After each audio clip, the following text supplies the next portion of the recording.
மகனே, நீ மகர ராசியாக இருந்தால் இந்த மே மாதத்தில் ராசிக்கு அதிபதியான சனி பகவான் உழைப்பிற்குரிய ஸ்தானத்தில் இருப்பதால் உழைப்பிற்கு ஏற்ப ஊதியம் கிடைக்கும். தனஸ்தான அதிபதியான சனி பகவான் முயற்சி ஸ்தானத்தில் இருப்பதால் பணவரவு சீராக இருக்கும். தனஸ்தானத்தில் உள்ள ராகுவால் தேவையற்ற ஆடம்பர செலவுகள் செய்வாய். கணவன் மனைவிக்குள் கருத்து வேறுபாடுகள் வருவதால் விட்டு கொடுத்து செல்வது நல்லது. முயற்சி ஸ்தான அதிபதியான குரு பகவான் சத்ருஸ்தானத்தில் இருப்பதால் இந்த மாதத்தில் புதிய முயற்சிகளை தவிர்ப்பது நல்லது. இல்லையெனில் கடன் வாங்கும் சூழ்நிலை ஏற்படும். வீட்டின் அருகே உள்ளவர்களுடன் வீண் வாக்குவாதங்களில் ஈடுபட வேண்டாம்.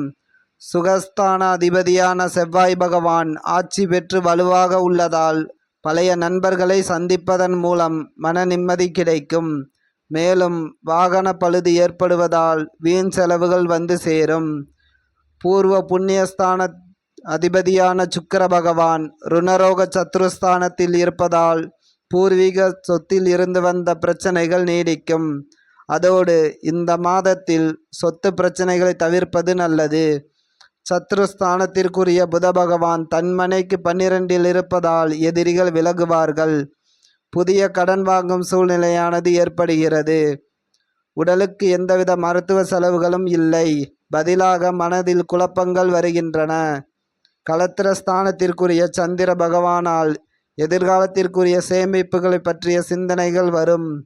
அஷ்டமஸ்தான அதிபதியான சூரிய பகவான் பூர்வ புண்ணியஸ்தானத்தில் இருப்பதால் பூர்வீக சொத்து பத்துக்கள் மூலம் வீண் பிரச்சனைகளும் வம்பு வழக்குகளும் வந்து சேரும். தர்மஸ்தான அதிபதியான புத பகவான் பூர்வ புண்ணியஸ்தானத்தில் இருப்பதால் தந்தையுடன் இருந்து வந்த கருத்து வேறுபாடுகள் விலகும். அதோடு தந்தை மூலம் சில உதவிகள் கிடைக்கும்.